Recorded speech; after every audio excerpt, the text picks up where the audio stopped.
নমস্কার, শুভ সন্ধ্যা। স্বপ্নের করিডোরে পত্রিকা আয়োজিত সাহিত্য বাসরে আজকে আমরা পেয়ে গেছি বিশিষ্ট সাহিত্যিক ষষ্ঠীপাদ পাল মহাশয়ের মুখোমুখি হয়েছি। তো দেখা যাক ওনার কাছ থেকে আলোচনার মাধ্যমে আমরা কিছু কথা জেনে নেব। দাদা নমস্কার। নমস্কার। নমস্কার, শুভ সন্ধ্যা। প্রথমেই বলি যে আপনার জন্ম 1949 সালে পুরুলিয়া জেলার তিয়াশি গ্রামে। আচ্ছা, তারপরে দুর্গাপুরে এলেন। দুর্গাপুরে আসার পর মিশ্র ইস্পাত কারখানায় চাকরি। এই নিয়ে কিছু বলুন। জন্মটা একটু এটা পেন অ্যান্ড পেপারসে 1949 হলেও অ্যাকচুয়ালি আমার অরিজিনাল জন্ম 1952 প্রথম দিকে, মাঘ মাস, সরস্বতী পুজোর দিন। আমার এমনিতে জন্ম জেলা হচ্ছে পুরুলিয়া, একটা গন্ডক গ্রাম। সেখান থেকে বাবা কর্মসূত্রে আসেন চিত্তরঞ্জনে। তারপরে এখান থেকেই মানে প্রাইমারি লেভেলের পর থেকে পড়াশুনো। আচ্ছা, তারপরে পরবর্তী জীবনে চাকরি প্রথমে কোরিয়ারিতে হয়েছিল, যখন ওই ন্যাশনালাইজেশন হলো 1973 পর্যন্ত আমি ছিলাম। তারপরে কি 73-তে মিশ্র ইস্পাত কারখানায় স্টেনোগ্রাফার হিসেবে জয়েন করেছিলাম। আচ্ছা। তারপর 1977 সাল থেকে আপনার মনে হয় সাহিত্য চর্চা শুরু? হ্যাঁ, প্রায়। স্কুল জীবনেও আমার প্রথম ধরতে গেলে সাহিত্য, আমি যখন ক্লাস 7-এ পড়ি, আমার একটা অনুভূতি থেকে, ওইটাই আমার জন্মকাল সাহিত্যের বলতে পারা যায়, এবং খুব অভাবনীয় এবং মানে খুব ভালো লাগে ওটা মনে করতে। যেমন ধরুন, আমাদের ক্লাসে একটি ছেলে পড়তো, খুব গরিব লোকের ছেলে, প্রায় দেখতাম ছেঁড়া জামা পরে আসতো। পরে শুনলাম সেই ছেলেটি খুব মেধাবী ছেলে, কিন্তু আর আসছে না।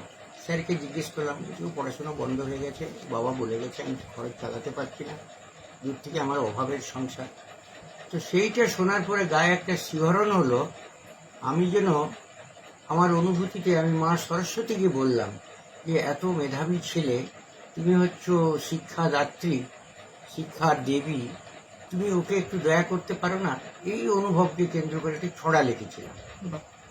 সেই একটি ছড়া হেডমাস্টার মশাই বললেন যে তুই আমাদের এটা পড়বি আমাদের যখন অ্যানুয়াল প্রোগ্রাম হবে। এবং আমি স্টেজে উঠে কাঁপতে কাঁপতেও, খুব ক্লাস 7-এ পড়ি, পড়ার পরে অনেক হাততালি পাওয়ার পরে হেডমাস্টার বলছে তুই লেখা বন্ধ করবি না। সেই অনুভূতি থেকে মানে ওই দিনই আমার সাহিত্যের জীবন আরম্ভকাল বলতে পারা যায়। তারপরে তো আমি ছড়াটা যে অনেক ছড়া পড়া লিখেছি, পরবর্তীকালে কবিতা লিখলাম, গল্প লিখছি, লিমেরিক লিখছি, আমার কয়েকটি ইংরেজি কবিতার বইও প্রকাশিত হয়েছে। ওই থেকে আলোচনা আসছে। হ্যাঁ, জীবন শুরু বলতে গেলে। আচ্ছা, আপনি দুর্গাপুর সাহিত্য সভার সাথেও যুক্ত ছিলেন। আমি কিছুদিন আগে একটা ছবি দেখলাম, মধুবাবুর সাথে আপনার ছবি দেখলাম। তো সেই সময়কার সাহিত্যিকদের অনেককেই দেখেছেন, তাদের সম্বন্ধে দুটো কথা বলুন। হ্যাঁ, অ্যাকচুয়ালি আপনার একটা পুরনো ছবি আমি দেখলাম, আমাকে কৃষ্ণদেব বাবু একটা খাতা দিয়েছেন, তাতে দেখলাম যে বেশ সুন্দর ডকুমেন্টেশন করা। হ্যাঁ, এইটির পর থেকে দুর্গাপুর সাহিত্য সভায় জয়েন করি। সেই সুবাদে মধু চট্টোপাধ্যায়ের সঙ্গে বন্ধুত্ব হয়, তার বাড়ি যাতায়াত করি। তখন ছিলেন সিদ্ধেশ্বর শেঠ, তারপরে অনেকে লেখালেখি করতেন, অশোক বন্দ্যোপাধ্যায়, তারপরে শ্যামাচরণ বলে একজন ছিলেন, এখন ত্রিপুন্ডায় চলে গেছেন, বহু পুরনো মানুষ, বিমান চট্টোপাধ্যায়, রূপময় পাল, তাপসময় পাল, সেই পুরনো যুগের লেখকদের সঙ্গে সান্নিধ্য লাভ করে আমার সাহিত্য জীবনের একটু মানে পরিশীলিত হয় বলতে গেলে। আচ্ছা, দুর্গাপুরে শিশু সাহিত্য নিয়ে যারা কাজ করছে তাদের মধ্যে আপনার নাম বলতে গেলে একদমই প্রথম সারিতে। তো শিশুদের নিয়ে তো প্রচুর কাজ করেছেন। হ্যাঁ, করেছি, এবং কিছু পত্রিকাও সম্পাদনা করেছেন। হ্যাঁ, একটা শিশু পত্রিকা আমি সম্পাদন করি, সেটা হচ্ছে হীরামন। কিন্তু দুঃখের বিষয়, এই শিশুদের লেখা এত সংগ্রহে মানে সমস্যা আসছে, যার জন্য লেখা না পাওয়ার ফলে না, এখন সত্যি এটা আমারও খুব ইয়ে লাগে যে আমরা যতটুকু লেখালেখি করে আপনাদের মতো অতটা পারি না, কিন্তু মানে সত্যি শিশুদের নিয়ে লেখা বড্ড সহজ কাজ নয়, কিন্তু খুবই কঠিন কাজ, এবং শিশুদের মতো সেই সরল মনটা আনতে হবে, তবেই লেখা যায়। তো টুকটাক লিখেছি, কিন্তু মানে সেরকম যে লেখার ফ্লো সেরকম আসেনি। কিন্তু আপনি যেমন ঝর্ণাদি এরা ভালোই কাজ করছেন। তো আপনি তো আবার নিখিল বঙ্গ শিশু সাহিত্য সংগঠনের সাথেও যুক্ত। হ্যাঁ হ্যাঁ কিছু যুক্ত। বলুন।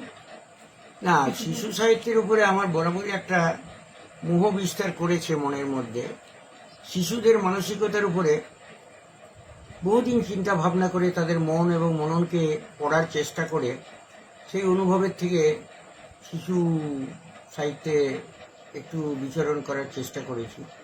এবং আমার যখন একটি নাতনি হয়, সেই তার গতিবিধি হেনা তেনা সমস্ত দিকে দেখে যেন একটা শিশু রাজ্যে প্রবেশ করেছিলাম। এটাও একটা বিরাট, আমার নাতনিকে আমি সেই জন্যেই মানে আর কি তাকেই এত প্রশংসা করার ছাড়া উপায় নেই। আচ্ছা। তো আমরা ওর সঙ্গে লিখেছিলাম পুচকু সোনা হাম্মি দে না বলে বাহ। একটি বই।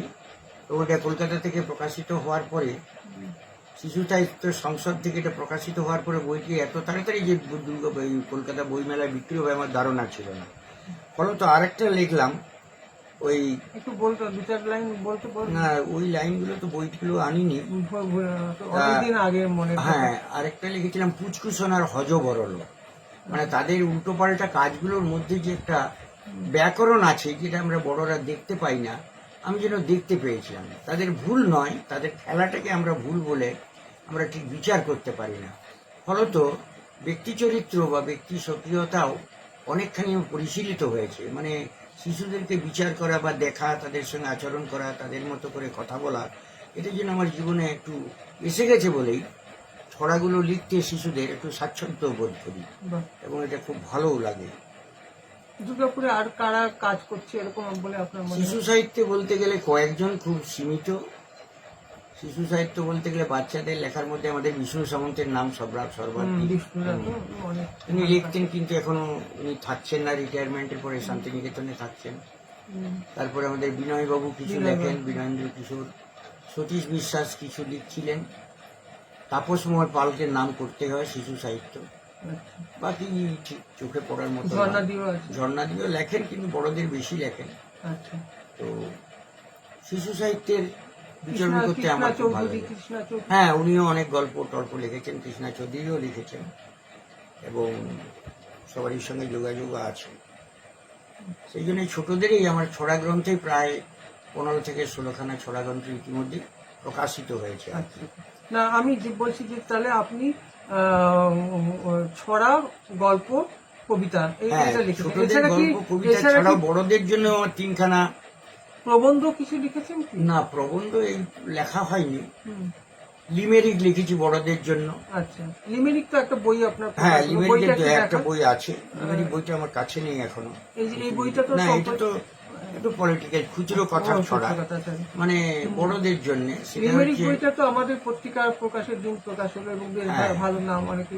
না, এটা ইংরেজিতে লিমেরিক ইংরেজি, লিখেছি। হ্যাঁ সেটাই বলছি। তো ইংরেজি লিমেরিকটা খুব মানে চাহিদাটা এত বাড়ার ফলে আর নিঃশেষিত বইগুলি কলকাতা বিভিন্ন স্টেটে এগুলো পাঠিয়েছি। তো অনেকে চিঠিপত্র এসছে, আমি তাতে একটু ইন্সপায়ার্ড হয়েছি। ইংরেজিতে যে লিমেরিক, এখানে কেউ স্থানীয়ভাবে কেউ লিখেছে বলে আমার মনে হয়নি। আমি আরো সুবিধা অনুপ্রাণিত পোস্ট হই। করেছিল, খুব ভালো। হ্যাঁ, সুন্দর হ্যাঁ, ভালো। হ্যাঁ, হ্যাঁ, হ্যাঁ। দেখেছিলাম ছবি। আর বড়দের জন্য দেখিনি তা নয়, আমার 4খানা কবিতার বই আছে বড়দের জন্য, লিমেরিক আছে। তাহলে আপনার এ পর্যন্ত গ্রন্থের সংখ্যা কটি এখন? প্রায় 19খানা। 19খানা। 19খানা গ্রন্থের মধ্যে ছড়ার বই বললেন 11টা নাকি? ছড়ার বই একটু বেশি। আচ্ছা। কবিতার বই আছে যেমন ইশারায় দেখেছিল হেনা, আচ্ছা। হাসে আজ নষ্ট সময়, শিশির ভেজা গুলমলতা। আপনার ছড়ার বইগুলো আমি আগে যখন বই নিয়ে বসতাম, বিভিন্ন এবং বিষ্ণুদার যে প্রচ্ছদগুলো এত আকর্ষণীয়, বিভিন্ন জায়গায় দেখতাম যে বাচ্চা বাচ্চা ছেলে মেয়েরা এসে দেখছেন। এবং পুরুলিয়া নিয়ে একটা লিখেছিলেন। হ্যাঁ, পুরুলিয়া আমার পুরুলিয়া। হ্যাঁ, পুরুলিয়া আমার বই। মানে পুরুলিয়ার অনেকে দেখছিলাম খুব ভালো। ভূমিপুত্রদের বা পুরুলিয়ার জীবন যন্ত্রণা, এটাও লিখেছিলাম। আরেকটা আমার একটা বিস্ময়কর ছড়ার গ্রন্থ আছে, সে হচ্ছে দাদু দিদার ছড়া। বাহ। তাদের জীবনের কষ্ট, তাদের সমস্যা, বা তারা কিভাবে অবহেলিত হয়ে সমাজের এক কোণে পড়ে থাকে, সেই যন্ত্রণার ইতিহাসগুলো একটু খুব সহজ ভাষায় বোধগম্য। আচ্ছা, আপনার কি মনে হয় যে আজকাল কি পড়ছে বাচ্চারা বা বাবা মারা কি আগ্রহ? এটা আমারও একটা দুঃখ জন্মেছে। এখনকার এরা পড়ার থেকে এই যে মোবাইল, ইউটিউব এগুলো নিয়ে এত অভ্যস্ত হয়ে পড়ছে, আমাদের সাহিত্য জগতের মধ্যে একটা অন্ধকার একটা নেমে আসছে বলে আমার ধারণা হচ্ছে, কারণ আমি ব্যক্তিগত দুঃখ থেকে বলি, এবং মানে সবথেকে বড় বইগুলো- কথা, অনেকে হয়তো মোবাইল রিচার্জ করছে বা টাকা যেভাবে খরচ করছে, কিন্তু একটা বই বই কেনার কিনতে পারেনি। বই কেনার জন্য আচ্ছা, তাদের আমার আরেকটা দুঃখ বলি জয়ন্ত তোমাকে, হুম। সেটা হচ্ছে আমাদের যে ঈশপের গল্প, যে মজার মজার আমরা গল্পগুলো পড়েছি আছে ছোটবেলায়, পৌরাণিক জাতকের বেলা, গল্প, সেই ঠাকুমার সমস্ত ঝুলি, গল্পগুলোকে আমাদের অনেক রিচ হ্যাঁ, করেছিল আমাদের হ্যাঁ, মননশীল, সেই গল্পগুলোকে আমি imagination ছড়ার রূপ power। দিয়ে ছড়ায় ছড়ায় ঈশপের গল্প কথা বলে আমি একটা বই বার করেছিলাম, কলকাতা থেকে বইটা বেরিয়েছিল এবং বই মেলাতে প্রচুর বিক্রিও হয়েছিল। কিন্তু দুঃখের বিষয়, কোনো কবি লেখকদের দিতে গেলে মানে আমার একটু দুর্বলতা আছে যে আমি পয়সা চাইতে পারি না, কেন বইয়ের দাম এটা পারি না বলে সেটা ঠিক। আমি ভেবেছিলাম যে বইটা কিছু বিক্রি হবে, এখানে খুব নাম করে যে ছবি টবি দিয়ে সেই গল্পগুলো আমি ভাবছিলাম 10 না, সত্যি এটা ঠিকই যে বই যদি মানে কেউ যদি বিনা পয়সা বিনামূল্যে দিতে হয়, দিতে হয়, এই একটা ট্রেন্ড এসে গেছে এসে এখন। গেছে। এবং যেটা হচ্ছে কি যে কেউ যদি কিছু মূল্য দিয়েও যদি নেয়, তাতেও একটা মনে হয় যে না, পরিশ্রমটা সে সার্থক পড়বে, হলো। আমি বলছি মূল্যটা আমার কাছে বড় কথা না, কিন্তু পড়বে, যেহেতু উনি পয়সা দিয়েছেন। আমার মনে হয় না যখন বিনা পয়সায় একটা বই দেওয়া হয় কাউকে, তিনি পড়েন বলে আমার মনে হয় না, কারণ পড়ে কোনো না, একটা পড়ে না। টেলিফোনও নেই, কোনখানে দেখা হলে সেই যে একটু প্রশংসা করতে হবে না যে হ্যাঁ বইটা আমার ভালো আলোচনা, লেগেছে বা আলোচনা। খারাপ লেগেছে, কিছু একটা বলার, এই মানসিকতা দেখতে না পারার জন্য মানে এর জন্য কি আপনি দায়ী করছেন যে ফেসবুকে এত লেখা? ডেফিনেটলি দায়ী করি। হ্যাঁ, বর্তমানে এই আধুনিক প্রযুক্তির যে এই যে স্বচ্ছন্দ ভাবে আমাদের জীবনে ঢুকে গেছে, সে লেখকদের জীবনেও এগুলো প্রভাবিত হয়েছে একটু সবাই। তবে চলবে, একটা ধারা চলবে, এটা কোনোদিন ধ্বংস হবার না নয়। না না, কেউ এটা কিছু সাময়িক কখনো, কিছু তো পাঠক থাকবে, একটু পাঠক থাকবে, পাঠক থাকবে। হ্যাঁ, আমি আশাবাদী সেই অর্থে। আচ্ছা, আপনি তো ইংরেজি সাহিত্য নিয়ে অনেক পড়াশোনা করছেন এবং টিউশনিও করেন, এখন এই বয়সেও প্রচুর করেন। আর এছাড়াও আমি দেখতে পাচ্ছি যে আপনি অনেকের কবিতাই ইংরেজিতে অনুবাদ করেছেন বা হ্যাঁ, করছেন করি, এখন, হ্যাঁ। আমারও কিছুটা কয়েকটা করেছেন। তো আমার একটা প্রশ্ন, যে সত্যি কি কবিতা অনুবাদ করা যায় বা কবিতার ফ্লেভারটা আসে আচ্ছা, অনুবাদে? এই সম্বন্ধে একটু বলি, দুটো ধারণা আমি দিতে পারি যেটা আমি বিশ্বাস করি। প্রথম কথা হচ্ছে কবিতার ভেতরে ঢুকে তার ভাবের যে নির্যাসটি তুলতে হবে, কারণ কবিতা কখনো মানে লাইন অনুযায়ী অনুবাদ করা যায় না, তার ভাবটিকে নিয়ে যদি অনুবাদ করা হয় তাহলে কিছুটা তাও আসে, অন্ততপক্ষে 80% পর্যন্ত তার মনের ভাবটাকে প্রকাশ করা যায়।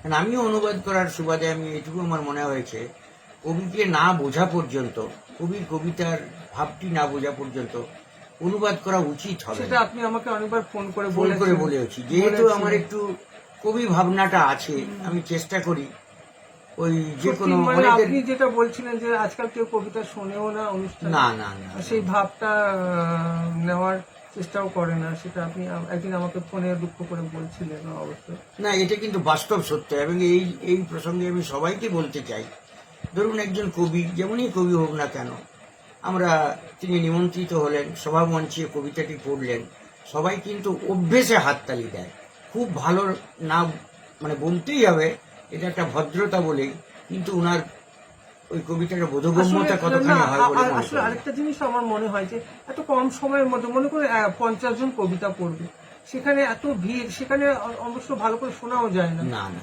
আর অনেকে গল্প করছেন, কিছু আওয়াজ হচ্ছে, কিছু সেই মানে ঠিক মতো কনসেন্ট্রেট করাও যায় না কবিতার। এগুলো পরিবর্তন দরকার।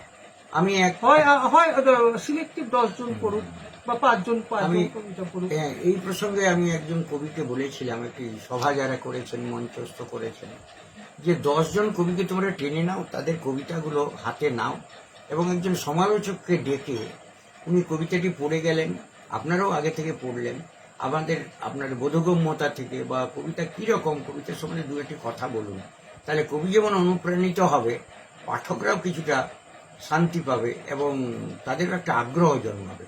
কিন্তু আজ পর্যন্ত সেটা হয়ে ওঠেনি, এটাই মনে হয় সত্য কথা। সেটাই হচ্ছে। আচ্ছা, আপনার লিমেরিক বইটা নিয়ে কিছু বলুন, যে এই বইটা ইংরেজিতে বেরিয়েছে বললেন। অ্যাকচুয়ালি লিমেরিক কথাটা কোনো সাহিত্যের দেওয়া নাম নয়, লিমেরিক একটি আয়ারল্যান্ডের শহর, সেখানে যতদূর আমি সংগ্রহে আছে ওখানকার ব্যক্তি মালিকানার যারা কারখানার মালিক বা ছোটখাটো ব্যবসা করতেন তাদের আন্ডারে কিছু শ্রমিক কাজ করতেন এবং অত অল্প পয়সায় তাদের সংসার চলত না। ফলত নানা হতাশা এবং দুঃখ থেকে তারা ওই মদিরাসক্ত হয়ে বা ওই মদ খেয়ে কোনো একটা পানশালায় গিয়ে তারা আড্ডা জমিয়ে নিজের মনের কথাগুলো বলতেন এবং মজা আসতো, যেহেতু মদ্যপ অবস্থায় তারা বলতো কিছু মজা টজা দিয়ে। এইটাই মনে হয় এই ইলিমেরিকের আরম্ভকাল। পরবর্তীকালে লিওর সাহেব এসে পরিশীলিত করলেন, কিন্তু এই যে লিমেরিকটা তখন থেকে নামকরণ হয়েছে বটে, কিন্তু এটাও দেখা যায় আমরা জোনাথন সুইফট, শেক্সপিয়ার পর্যন্ত উনার 5 লাইনে ঠিক যেমন লাইন বিবাহ জানাতানা করে উনি টেম্পেস্টেও আছে, এরকম বিভিন্ন তার নাটকেও আছে। অর্থাৎ লিমেরিকের এই যে ভাবনাটা, 2 লাইনের প্রথম 2 লাইন মিল, পরে 2 লাইন ছোট্ট লাইন এবং মিল থাকবে, এবং 5 লাইনের সঙ্গে প্রথম 2 লাইনের মিল থাকবে, এটা কিন্তু আমরা শেক্সপিয়ারের রচনাতেও দেখেছি এবং আমি ভূমিকাতে লিখেওছি লিমেরিকের। এটা দীর্ঘ প্রবন্ধের মতন ভূমিকাতে করেছি। তারা লিমেরিক সম্বন্ধে যথেষ্ট উপাদান সেখানে আছে। আচ্ছা, আমি একটা অন্যরকম প্রশ্ন করছি যে ছড়ানো কবিতা কোনটাকে আপনি আগে রাখবেন বলুন? এবং এবং আরেকটা জিনিস, আরেকটা কথা আমি জানতে চাইছি, এখন যে উত্তর আধুনিক কবিতা যেসব লেখা হচ্ছে, পোস্ট মডার্ন বা জিরো বাউন্ডারি কবিতা, সেই সব নিয়ে আপনার কি মতবাদ? বিমূর্ত কবিতা কবিতাকে যথেষ্টভাবে আমি মূল্য দিতে পারি এবং সাথে অনুগল্প নিয়েও কিছু বলবেন। কবিতা অনেক উঁচু স্থানে আছে, সেইখানে ছড়া পৌঁছতে পেরেছে কিনা জানি না, তবে ছড়ার একটা স্বাদ আছে। ছড়ার মধ্যে যেমন মজা আছে, এর মধ্যে নানা রকম মজাদার ব্যাপার ট্যাপার সহজে বলা যায়। কবিতায় সেটা হয়তো বলা যায় না। কবিতা দর্শন থাকবে, কবিতার মধ্যে জীবনের মাপকাঠি বজায় থাকে এবং কবিতা অনেক কিছু বলতে পারে। সেখানে ছড়া ভাবতে পারে, ভাবনার খোরাক দিতে পারে, জীবনকে চিনিয়ে দিতে পারে। ন্যাচারালি কবিতা অনেক উঁচু স্থানে আছে। ছড়া হয়তো সেখানে পৌঁছেছে কিনা জানি না, তবে ছড়ার একটা মজা আছে। ছড়া চিরকালীন। সুকুমার রায়, উপেন্দ্র কিশোর রায়চৌধুরী, ইনাদের যে লেখার মধ্যে আমরা রসদ পাই, চিরকালীন হয়ে তারা বেঁচে থাকে।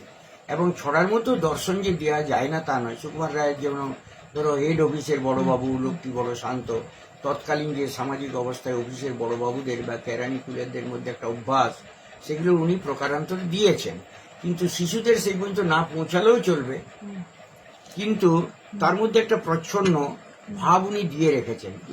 উচ্চাঙ্গের ছড়াকার বলতে গেলে, এবং ছড়াকার বলেই আমাদেরকে ভূষিত করা হয়। কোনোদিন কবি আমরা হতে পারবো না, বা সাহিত্যিকও কেউ বলে না। ছড়াকার ভেবে দাগ দিয়ে দিয়েছে, একটা আইডেন্টিফিকেশন মার্ক দেওয়া হয়েছে, সেটাতে আমি আরো বেশি স্বাচ্ছন্দ্য বোধ করি। হ্যাঁ, ছড়াটা আমার একটা রক্তের সঙ্গে। সবাই যে লিখতে পারে তাও তো না। হ্যাঁ, ছড়া আবার কবিতাও কিন্তু লেখা যায়। আমার তো 5-6টি কবিতার বইও আছে, উচ্চাঙ্গের কবিতাও লিখেছি আমার মতো করে। উচ্চাঙ্গ কিনা আমি জানি না, তবে ছড়া কিন্তু সবাই লিখতে পারবে না। এবং এমনও জানি, যিনি ইউনিভার্সিটি বা কলেজে ছন্দ পড়াচ্ছেন, অথচ তিনি যখন ছড়াটি লিখছেন আমার মনোপুত হচ্ছে না। এরকম আমি অনেক উদাহরণ দিতে পারি। ছন্দে তারা পণ্ডিত, কিন্তু সেই ছড়াতে ফেলে একটা সুন্দর মজা তৈরি করার ব্যাপারটি খুব চোখে পড়ে না। সেটা দিয়ে আমার একটা সুখ অনুভব আছে। হ্যাঁ, না না, সেটা তো আপনি দেখি আপনি গড় করে ছড়া লিখতে পারেন।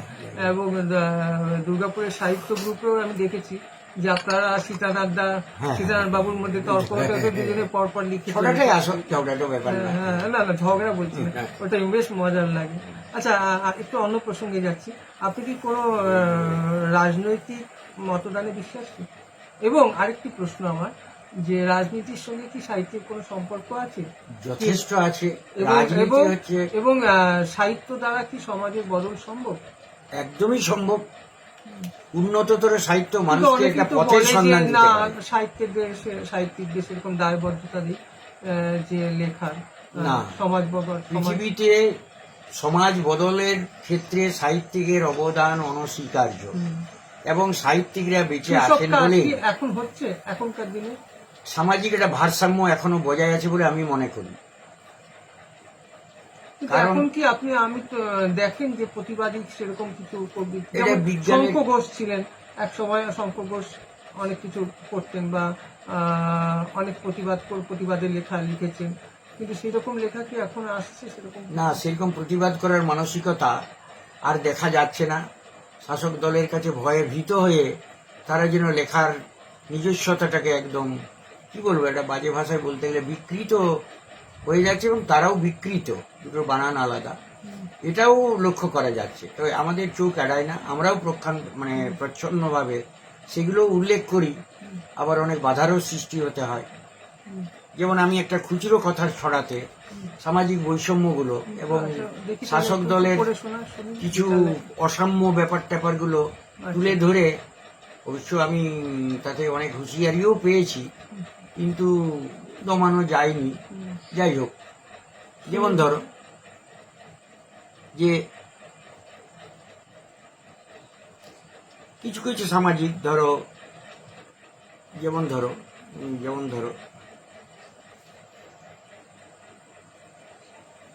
এটা, যেমন ধরো এগুলো একটু মজাও আছে। যেমন ধরো কাব্যিক বলে একটা, ব্যাগ ঝুলিয়ে নাগরা চুটি চলছে সাহিত্যিক, ছন্দবিহীন কাব্য লিখেও মেজাজ রাখে ঠিক, মঞ্চে উঠে ডাক পেলে সে পদ্য পড়ে গর্বে, নামি দামি লেখক পেলে তার পিছনটি ধরবে, যাই হোক সে সুখেই আছে পদ্য নিয়ে তার, অসুখ বিসুখ দেখি না তার, লিখছে লাগাতার। এইরকম যেমন ধরুন এটা নিষ্ঠুরতা বলে সামাজিক, কেউ তো বলে ধর বেটাকে ঠ্যাং দে খড়া করে, এইভাবে সে কষ্ট দিয়ে সুখ পায় অন্তরে, সেই বেটার যে দশা হবে সে কি বোঝে তা, কারণ সে তো নিষ্ঠুর প্রাণ, কষ্ট বোঝে না, এই যন্ত্রণা পায়নি সে তো বুঝবে কেমন করে, তবুও সে বুঝবে যেদিন পড়বে আতান্তরে। এটা একটা, যেমন ধরো কে দায়ী, একটু রাজনৈতিক কিছু আছে। সর্ষের তেল পোস্ত ডালের আকাশ ছোঁয়া দামে, গরিব গুরব সাধারণের কিনতে যে গা ঘামে, কে বা কারা দায়ী সেটা করবে বিচার কে, দিন আনা দিন খাওয়া মানুষ প্রশ্ন করেছে, উত্তর কেউ পারবে দিতে, মরছে জনগণ, আসল কারণ জানলেও কি লুকাও সারাক্ষণ, করছে দোষী ভগবানকে, জন্ম দিয়েছেন তিনিই দায়ী দাম বাড়ানোর পোস্ত ডাল ও চিনি। এখন সরাসরি সমাজ ব্যবস্থার যারা শাসক তাদেরকে বলা যায় না বলে একটু অন্যদিকে, যেমন ধরো বিবেক কি বলে, লাস্ট পড়ি, ভেবে দেখো তুমি আজ কোন দিকে যাবে, ওই দিকে ঘন বন চিতাবাগে খাবে, এই দিকে ফুল ফল নানা উৎসব, নানা দিকে জুটে যাবে নানা গৌরব, ওদিক এদিক ভেবে ঠিক করা চাই, সমাজ তো চলমান মুখে বসে নাই, মানব দানব সব একসাথে চলে, ভেবে নাও এই ফাঁকে বিবেক কি বলে। একটু গা দেওয়া, ঠিক আছে বলো। আচ্ছা, দুর্গাপুরে যে সাহিত্য চর্চা এখন হচ্ছে, আর আপনি সেই সময়ও দেখেছেন দুর্গাপুরের সাহিত্য চর্চা, তো সেই সম্বন্ধে বলুন যে এখন কি বেশি হচ্ছে না কম হচ্ছে না, সেই সময়কার থেকে এখন কি উত্তরসূরিরা কেমন লিখছে টিখছে সেসব? না, আমরা আশি বা তারও আগে আমরা কবিতা লিখতে শুরু করেছি, তখন যা কবিতার মান বা আমাদের সিনসিয়ারিটি ছিল আর কি, কবিতা লেখার বা কোথাও পড়ার বা যে ভাবনাগুলো ছিল, যে গুণগত মানগুলো, এখন কিন্তু লেখার সংখ্যা বেড়েছে, পত্রিকার সংখ্যা বেড়েছে, লেখকের সংখ্যা বেড়েছে, কিন্তু মান সেই অনুযায়ী মনে হচ্ছে না যে বর্তমান যুগে অতটা আছে। এবং এর মধ্যেও একটা তর্ক আছে, বর্তমান যুগে হয়তো মান আছে কিন্তু মান বিচার করার জন্য পাঠক নেই। তৎকালীন আমরা গুগ্রাসে বই পড়তাম, কোনো কেউ বই দিলে আমরা প্রথম থেকে শেষ পর্যন্ত পড়ে উপলব্ধি করার চেষ্টা করতাম। বর্তমানে হয়তো লেখার আধিক্যের জন্যে অন্য কোনো কারণে হলো সেই লেখার মানগুলো আছে কি না তাও বিচার করার মানসিকতা বর্তমান। তার মানে আপনি বলতে চাইছেন যে উত্তরসূরিরা সেরকম ভালো লিখছে না?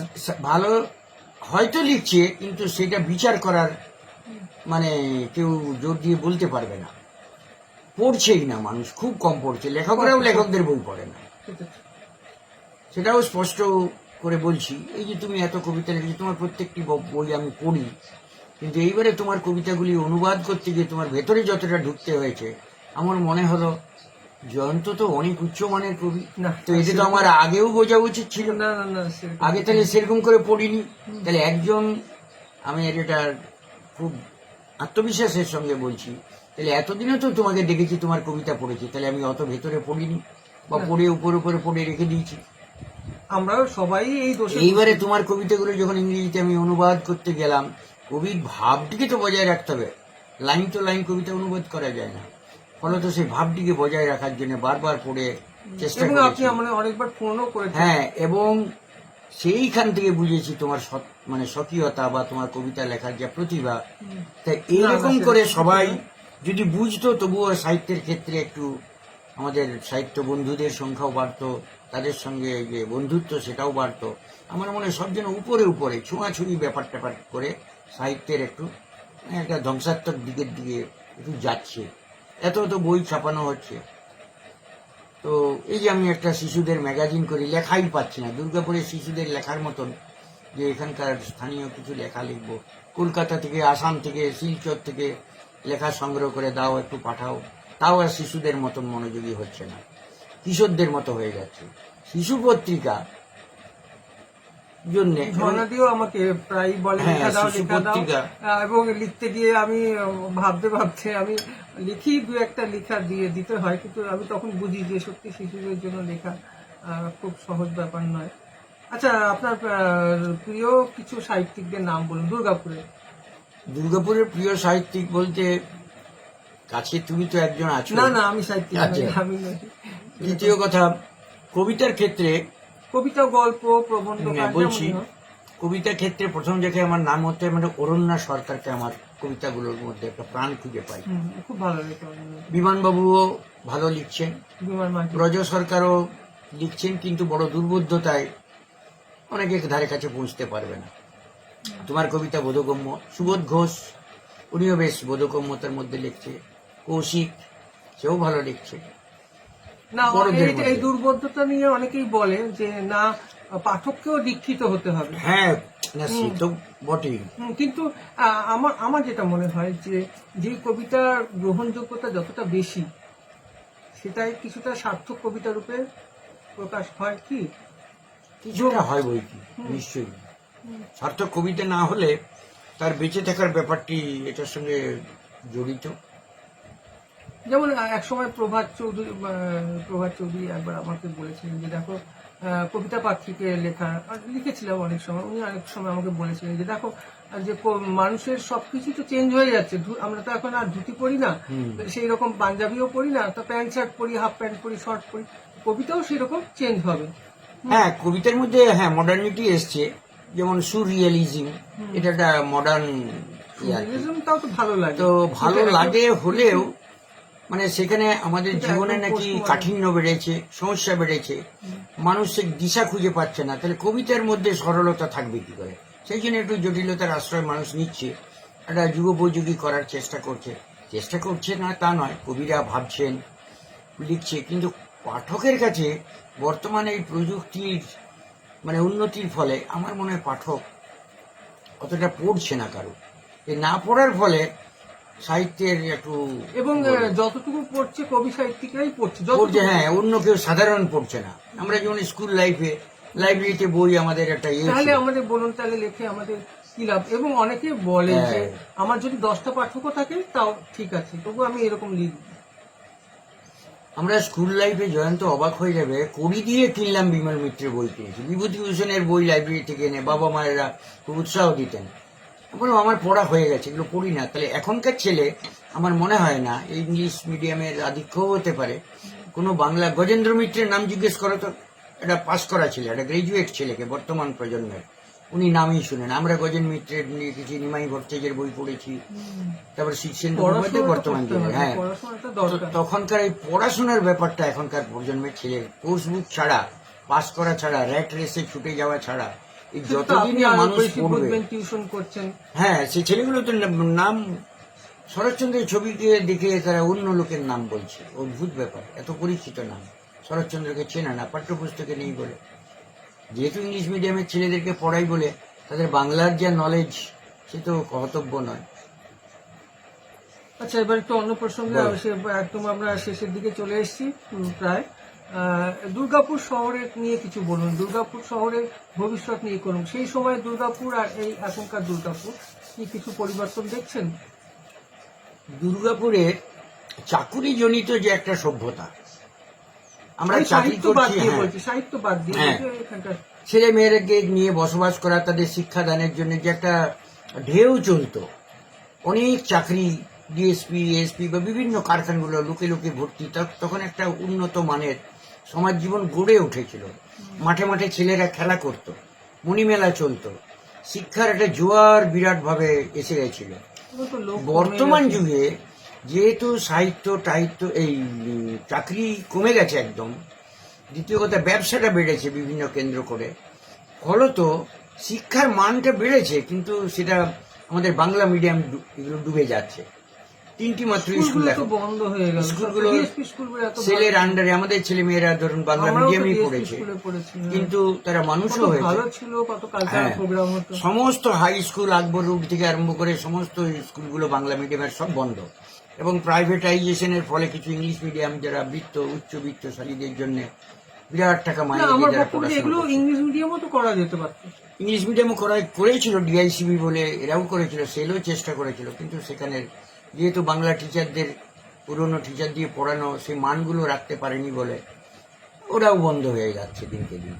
ফলত বর্তমান দুর্বল একটা ব্যবসার ক্ষেত্রের এটা প্রধান হিসাবে যেমন একটা সমাজ গড়ে ওঠে বা একটা শহর গড়ে ওঠে, লোক বেড়েছে, কিন্তু সেই তুলনায় যে মানসিকতার উন্নয়ন সেটা তেমনভাবে চোখে পড়ছে না।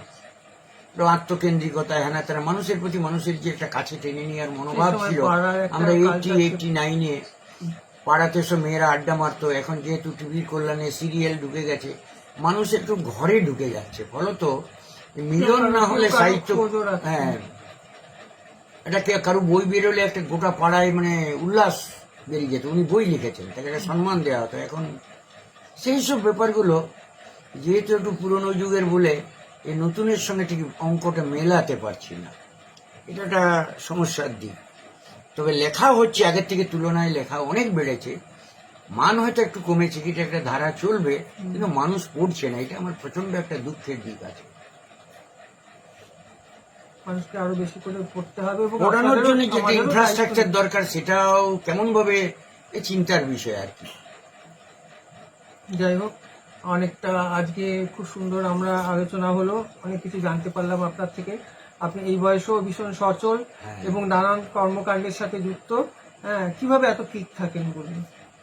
ফিট থেকে ধরো, তাহলে একটু ব্যক্তিগত কথা বলতে হয়।